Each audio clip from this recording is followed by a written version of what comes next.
Cipher drama झूठा था और बैरूनी साजिश का रंग दिया गया। चेयरमैन पीटीआई तहरीके अदम एतमाद से बचने के लिए ये सब कुछ किया गया और तमाम तरह हक़ाइक़ को छुपाकर साइफर का झूठा और बेबुनियाद बयानिया बनाया गया। चेयरमैन पीटीआई ने कहा, साइफर को गलत रंग देकर अवाम का बयानिया बदल दूंगा। ये कहा गया है आजम खान की जानिब से, जो उन्होंने बयान रिकॉर्ड कराया है। साबिक वज़ीर आज़म के प्रिंसिपल सेक्रेटरी आजम खान के साइफर से मुतालिक इंकशाफात सामने आए हैं। प्रिंसिपल सेक्रेटरी आजम खान ने साइफर ड्रामा बेनकाब कर दिया। चेयरमैन पीटीआई तहरीके अदम एतमाद से बचने के लिए साइफर को बैरूनी साजिश का रंग दिया गया। तमाम तरह हक़ाइक़ को छुपाकर साइफर का झूठा और बेबुनियाद बयानिया बनाया गया। चेयरमैन पीटीआई ने कहा, साइफर को गलत रंग देकर आवाम का बयानिया बदल दूंगा। ये कहा गया है आजम खान की जानिब से। इसी पर बात कर लेते हैं अपने नुमाइंदे खालिद महमूद से। खालिद, कहिएगा, आजम खान की जानिब से ये कहा गया है कि साइफर ड्रामा जो है वो झूठा था और बैरूनी साजिश का रंग दिया गया।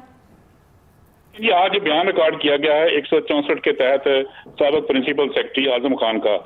जिन्होंने जो साइफर के मुतल्लिक बयान दिया था इमरान खान ने, उसको मुस्तरद कर दिया और उनका ये कहना था कि इमरान खान ने तमाम हक़ाइक़ को छुपाकर साइफर का झूठा और बेबुनियाद बयानिया जो है बनाया था। इसके अलावा उनका ये भी कहना था कि इमरान खान ने कहा साइफर को गलत रंग देकर अवाम का बयानिया जो है वो बदल दूंगा। जबकि एक बयान में उन्होंने ये भी कहा कि तरीके अदम एतमाद से बचने के लिए साइफर को बैरूनी साजिश का रंग दिया गया। आजम खान की जो स्टेटमेंट आज सामने आई है उसमें इमरान खान ने साइफर में जो मतलब बयान दिया था उसमें यह कहा था कि 9 मार्च को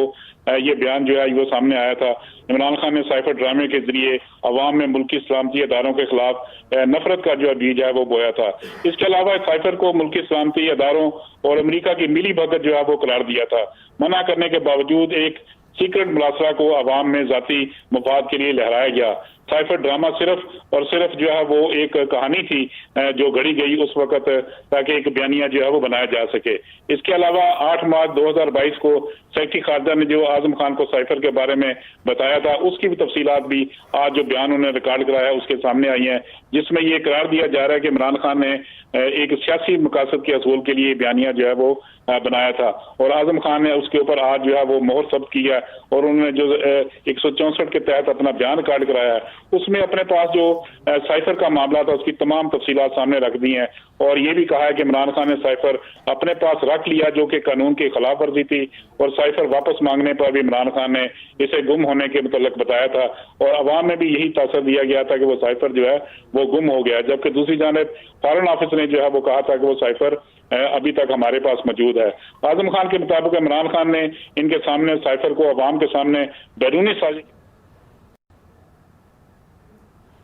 आपको बताते चलें, साबिक वज़ीर आज़म के प्रिंसिपल सेक्रेटरी आजम खान के साइफर से मुतालिक इंकशाफात सामने आए हैं। प्रिंसिपल सेक्रेटरी आजम खान ने साइफर ड्रामा बेनकाब कर दिया। चेयरमैन पीटीआई ने तहरीके अदम एतमाद से बचने के लिए साइफर को बैरूनी साजिश का रंग दिया। चेयरमैन पीटीआई ने तमाम तरह हक़ाइक़ को छुपाकर साइफर का झूठा और बेबुनियाद बयानिया बनाया। चेयरमैन पीटीआई ने कहा, साइफर को गलत रंग देकर अवाम का बयानिया बदल दूंगा। ये इंकशाफ किया गया है आजम खान की जानिब से। अपने बयान में साबिक वज़ीर आज़म के प्रिंसिपल सेक्रेटरी आजम खान के साइफर से मुतालिक इंकशाफात सामने आ गए हैं। प्रिंसिपल सेक्रेटरी आजम खान ने साइफर ड्रामा बेनकाब कर दिया। उन्होंने कहा कि चेयरमैन पीटीआई ने तहरीके अदम एतमाद से बचने के लिए साइफर को बैरूनी साजिश का रंग दिया। चेयरमैन पीटीआई ने तमाम तरह हक़ाइक़ को छुपाकर साइफर का झूठा और बेबुनियाद बयानिया बनाया। चेयरमैन पीटीआई ने कहा, साइफर को गलत रंग देकर अवाम का बयानिया बदल दूंगा। आपको बताते चलें कि आजम खान की जानिब से ये बयान रिकॉर्ड कराया गया है।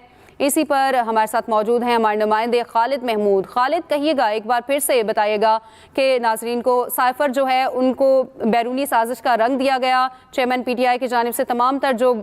बयानिया बनाया गया वो झूठा था। जी देखिए, जी काफी दिनों से जो साबिक प्रिंसिपल सेक्रेटरी थे आजम खान, वो कानून नाफज करने वाले अदारों की तहवील में थे। आज उन्होंने 164A के तहत जो है वो अपना बयान जो है रिकॉर्ड किया है, जिसमें चेयरमैन पीटीआई की जानिब से जो है वो जो बयान दिया गया था, जो बयानिया गढ़ा गया था, उसको मुस्तरद किया है और उनका ये कहना है कि उन्होंने एक सियासी मकासद के हसूल के लिए ये बयानिया गढ़ा और अवाम के सामने इसका गलत असर दिया गया। और 28 तारीख को जो जलसा किया गया था इस्लामाबाद में, उसमें भी उन्होंने इस बयानिए को, इस पेपर को लहराया जो कि एक साइफर की शक्ल में उनके सामने आया था और उनका उनका ये कहना था कि इस पेपर के बारे में जो है वो मजीद तफसीलात जो है वो ना दी जाएं, जबकि इसकी तफसीलात जब मालूम की गई और फॉरेन ऑफिस से भी ये पूछा गया कि ये इसकी हकीकत क्या है, तो उस बारे में भी उन्होंने इसको छुपाया और बाद में ये भी बयानिया दिया कि ये लेटर जो है वो गुम हो गया, जबकि इसकी असल जो कॉपी थी वो फॉरेन ऑफिस में मौजूद थी। इसके अलावा इसके अलावा चेयरमैन पीटीआई की जानिब से जो एक साइफर की कहानी घड़ी गई थी उसको भी आजम खान ने आज मुस्तरद किया और उनका ये कहना है कि ये गलत बयानिया था और तो सिर्फ सियासत के मकासद के लिए रचाया गया और सिर्फ इसका मकसद यही था कि किसी तरीके से पाकिस्तान और अमेरिका के दरमियान जो रिलेशन है उसको खराब किया जा सके। और अब तक जो उस बारे में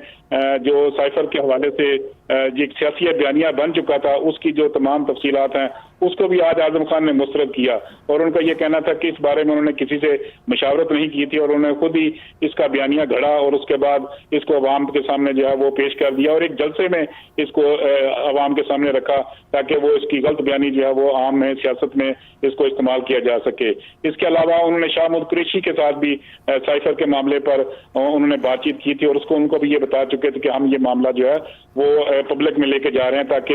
एस्टेब्लिशमेंट के खिलाफ एक बयानिया जो है वो बनाया जा सके और इसे आइंदा की सियासत के लिए इस्तेमाल किया जा सके। लेकिन आज आजम खान ने अपने तमाम जो स्टेटमेंट दी है उसमें ये तमाम जो चेयरमैन पीटीआई की जानिब से बयानबाजी की गई, एक साइफर लहराया गया, उसकी तमाम तफसीलात जो है मुस्तरद कर दी और उनका सिर्फ यही मौका था कि इसके लिए जो सियासी मकासद थे वो हासिल किए गए। और 28 मार्च को बनी गाला में मीटिंग और 23 मार्च और 30 मार्च को स्पेशल कैबिनेट मीटिंग में भी साइफर का मामला जेर बहस आया था जहां पे इसको मुस्तरद कर दिया गया था और मीटिंग के तमाम शुरा ने साइफर के मुतल्लिक जो मंदरजात थे उसकी तफसील से इसका जायजा लिया था और उसको मुस्तरद किया था कि ऐसी साइफर में ऐसी कोई चीज नहीं थी जो पाकिस्तान के खिलाफ हो या किसी तरह भी हुकूमत के खिलाफ हो। लिहाजा आज आजम खान ने अपने स्टेटमेंट में ये साइफर का मामला जो वो बिल्कुल मुस्तरद कर दिया है और उनका ये मौक़िफ़ है कि ये महज एक सियासत की गई और सियासी रंग देकर इस मामला का बयानिया बनाया गया। जी अच्छा खालिद, जिस तरह से आप बात भी कर रहे हैं ये सब कुछ आजम खान की जानिब से बयान दिया गया है,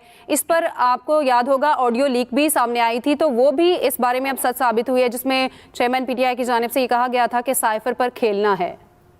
जी देखिए जी बिल्कुल, वो पहले ऑडियो लीक जो आई थी उसमें भी ये तमाम लोग जो मौजूद थे जिसमें असद उमर, शाह महमूद कुरैशी और आजम खान मौजूद थे और इनको इमरान साहब के जो चेयरमैन पीटीआई हैं वो हिदायत दे रहे थे कि इनका ऐसा बयानिया बनाया जाए ताकि इसको हम सियासत में इसको ला सकें और इसके ऊपर खेल सकें। ये उनके अल्फाज थे जिसमें ऑडियो लीक्स में आए थे कि हम इसको बयानिया बनाना चाहते हैं ताकि इस मामले को हम इसके ऊपर खेल सकें। लिहाजा उस वक्त भी ये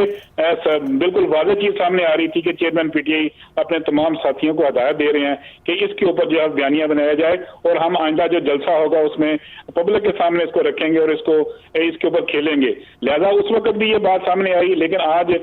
चूंकि साबिक प्रिंसिपल सेक्रेटरी आजम खान की स्टेटमेंट जो है वो रिकॉर्ड हो गई है और इसमें उन्होंने तमाम जो शवाहिद हैं वो भी पेश किए हैं और अपना जो उनका जाती बयान है वो भी इसमें रिकॉर्ड किया गया है कि उन्होंने 164 के तहत अपना बयान रिकॉर्ड कराया है जिसमें उन्होंने कहा है कि ये जो बयानिया बनाया गया था ये महज सियासी बयानिया था और सियासत के असूल के लिए और अवाम को मुश्तल करने के लिए जो बयान बनाया गया था, खासकर जो अमेरिका के बारे में पाकिस्तान के रिलेशन थे उसमें इनको खराब करने की कोशिश की गई। लिहाजा आज उन्होंने आजम खान ने ये बयान मुस्तरद किया और उनका ये मौक़िफ़ था कि ये सिर्फ और सिर्फ चेयरमैन पीटीआई ने अपने मकासद के असूल के लिए, सियासत के असूल के लिए इस साइफर को इस्तेमाल किया और इस साइफर को बनाने के हवाले से भी उन्होंने जो अपने करीबी साथी थे जिसमें शाह महमूद कुरैशी, असद उमर शामिल थे और इस हवाले से तमाम तफसीलात जो है उनसे डिस्कस की और एक बयानिया बनाया गया जिसके बाद उनको इस्लामाबाद का जो जलसा था वहां पे पेश किया गया। लेकिन उसके बाद जो बनी गाला में मीटिंग हुई इनकी 28 तारीख को, उसमें भी ये बात सामने आई कि इन्होंने अपने साथियों के साथ मुशावरत की चेयरमैन पीटीआई ने और वहां पे ये मामला जो है वो तैयार किया गया कि हमें किस तरह इस मामले पर खेलना है। जबकि उसके बाद जो मीटिंग हुई, जो आला सिक्योरिटी अदारों की मीटिंग हुई जो जिसमें वज़ारत दाखिला भी शामिल थे, NEC की मीटिंग हुई, उसमें भी ये बात सामने आई कि ये मामला जो है वो ऐसा नहीं था जैसा कि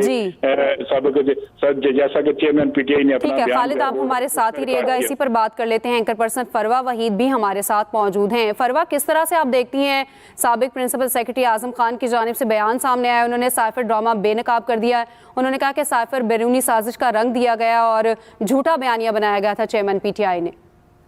आजम खान जो कि साबिक प्रिंसिपल सेक्रेटरी हैं, साबिक वजीर आजम पाकिस्तान के, जाहिर है कि ये उस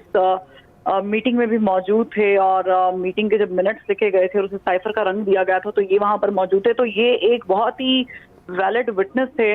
इस पूरी सिचुएशन के, जिसके ऊपर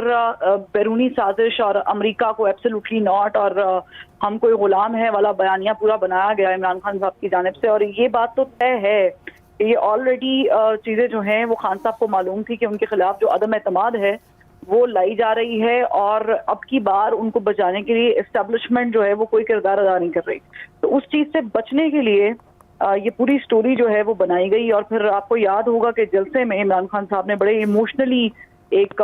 खत लहराया और यकीन जाने कि बहुत सारे लोगों को ऐसे ही मालूम हुआ कि कायद आजम मोहम्मद अली जिन्ना साहब ने तो कोई एफर्ट्स की नहीं थी 1947 में, हम तो आज़ाद ही अब होने वाले हैं और अमेरिका के हम गुलाम थे। और फिर उन्होंने एक ऐसी लहर शुरू कर दी कि जिसके बाद ट्विटर पर और यहाँ वहाँ लोगों ने, उनके फैंस ने एब्सोल्युटली नॉट का बयानिया अपनाया और उस एब्सोल्युटली नॉट के बयानिए पर आप देखेंगे 9 मई जैसे वाकयात भी हुए। उसकी सिर्फ और सिर्फ वजह ये थी कि चूंकि इमरान खान साहब यानी साबिक वज़ीर आज़म, माजरत के साथ उसके नाम नहीं ले सकते, कासिम के अब्बा ने जो पूरा बयानिया बनाया था वो जो बयानिया है उसकी कड़ियां जाकर 9 मई से मिलती हैं। क्योंकि एक शख्स जिसका इक़्तिदार जा रहा हो और सादिया उस शख्स को ये मालूम हो कि उसका इक़्तिदार जा रहा है तो उसने उसके लिए हाथ पांव तो मारने थे ना। और उसमें फिर सिर्फ आजम खान तक ये बात नहीं रुकती है, उनमें तमाम तर वो कैबिनेट मीटिंग में मौजूद लोग जिन्होंने वो अटेंड की, जो मुलव्विस थे जिसमें शाह महमूद कुरैशी का भी नाम सामने आ रहा है, उन सबके खिलाफ कार्रवाई होनी चाहिए और वो की। क्योंकि ये छोटी चीज नहीं है। आप कह रहे हैं कि बैरूनी साजिश हुई और उसके बाद फिर हमने ट्विस्ट एंड टर्न्स देखे थ्रू आउट द ईयर, जिसमें खान साहब कभी अमेरिका से उठाकर कहते हैं कि जी बाजवा साहब ने साजिश की, फिर कहीं वहां से उठाकर कहते हैं कि नहीं जी ये तो बाजवा साहब ने की, इसमें तो हुसैन हक्कानी साहब मौजूद थे, फिर वहां से उठाकर बात वो कहते हैं कि इसमें तो मोहसिन नकवी शामिल था। क्योंकि पंजाब में जाहिर है कि उनकी गवर्नमेंट जो है वो जा रही थी, चली गई थी, तो उनको ये सारा जो बयानिया था वो बनाना पड़ा क्योंकि उनकी सीट जा रही थी। अब चूंकि ये बात सामने आ गई और आजम खान साहब ने जो है ये बयान दे दिया है और ये इम्पोर्टेंट बयान है क्योंकि ये आगे जाके खान साहब के गले पड़ने वाला है। अभी भी खान साहब के अगर आप देखें, खिताबात देखें जो यूट्यूब पे होते हैं, उनमें अभी भी वो ये बार बार दोहराते हैं कि अमेरिकी साजिश हुई थी और ये ऐसे हुआ था और ये वैसे हुआ था और ये घर के लोग मुलव्विस थे, मुझे बाद में पता चला। तो ये साजिश तो मेरा ख्याल से अब इलेक्शन के करीब दिखने वाली नहीं है। कोई बहुत ही बेवकूफ होगा शख्स जो इस चीज को फॉलो करेगा कि अमेरिकी साजिश हुई थी, क्योंकि अमेरिकी साजिश के अगर सबूत होते तो इमरान खान साहब जो हैं वो कोर्ट जा सकते थे, इमरान खान साहब जो हैं वो उसको पेश कर सकते थे, लेकिन ऐसा कोई मामला हुआ नहीं है। और ये साइफर वाला मामला देखें, पाकिस्तान के बहुत सारे इंटरनेशनल रिलेशनशिप होते हैं, बातें होती हैं, चीजें होती हैं और टैकल किया जाता है, मंजर आम पर कुछ चीजें आती हैं, कुछ चीजें नहीं आती हैं, मगर उसमें एक बहुत ही कलीदी किरदार होता है आपकी उस वक्त की मौजूदा इस्टेब्लिशमेंट का। तो अगर मौजूदा इस्टेब्लिशमेंट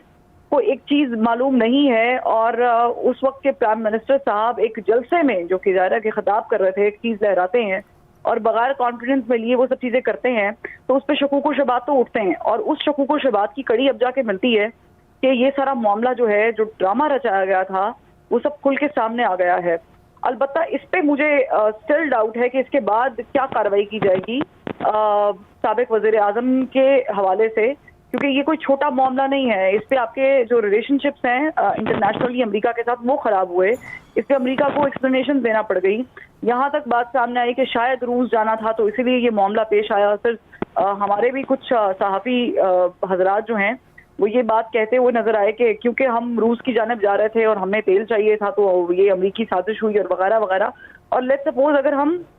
उस पर एतबार कर भी लेते या कर रहे थे अब तक टिल नाउ, तो इस बयान के बाद आजम साहब की ये बात सामने आ गई है कि उनके घर के बंदे ने ये बात कह दी है कि ये सिर्फ ड्रामा था, अपनी कुर्सी बचाने के लिए किया था। तो it's a serious alarming situation कि जिसपे मेरा ख्याल से अब कोई और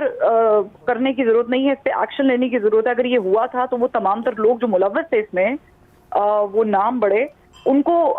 इन्वेस्टिगेशन में लेना बहुत जरूरी है, उनसे इन्वेस्टिगेट करना बहुत जरूरी है, क्योंकि ये छोटा मामला नहीं है। इससे पाकिस्तान की जो है वो जग हंसाई हुई है।